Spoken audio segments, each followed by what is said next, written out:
မြန်မာစတားပြိုင်ပွဲကဂီတဝါသနာရှင်တွေကိုချိုးနေတယ်လို့ဖြစ်နေတာကြောင့်ဆန္ဒတစ်ခုထုတ်ဖော်လာတဲ့ယုံလေးမြန်မာစတားဟာနှစ်စဉ်နှစ်တိုင်းလိုကြရက်ပေါင်းများစွာရှိခဲ့ပြီးတစ်နှစ်ထက်တစ်နှစ်လည်းပြိုင်ပွဲကတဖြည်းဖြည်းပိုဆိုးလာခဲ့ပါတယ်ဒီနှစ်မှာဆိုရင်အောက်ခန့်ပိုင်ကို MC လောက်ခိုင်းပြီးအတန်းရှင်းရှာခဲ့တာရှင်အောက်ခန့်ပိုင်လိုတာမန်ဆယ်လီတယောက်က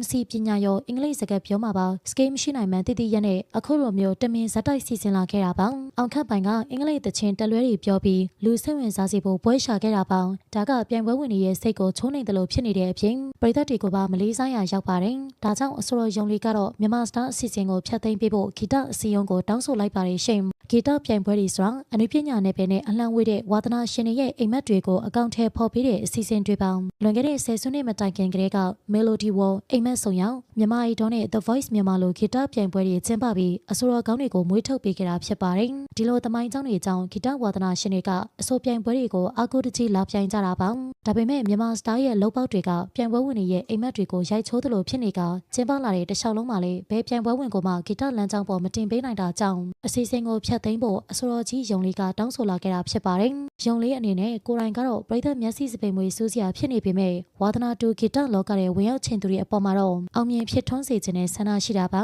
အခြားအနုပညာရှင်တချို့နဲ့ကိုကောင်းထက်ဆောင်ကိုကျော်ထအောင်တို့လို MC တွေကလည်းဒီအစီအစဉ်ပေါ်တဲ့ဝေဖန်ကြတာကြောင့်အစိုးရကြီးယုံလေးကပဲဥဆောင်ပြီးအခုလိုဆန္ဒတစ်ခုကိုထုတ်ဖော်ခဲ့တာပါပြည်သက်တို့အနေနဲ့ရောမြန်မာစတားပြိုင်ပွဲကဂီတဝါသနာရှင်တွေကိုချုံးနေတယ်လို့ဖြစ်နေတာကြောင့်ပွဲပယ်ဖြတ်ဖို့ဂီတအစည်းအရုံးစီတောင်းဆိုလိုက်တဲ့ယုံလေးပေါ်ဘလို့ထင်မြင်ကြပါသလဲရှင်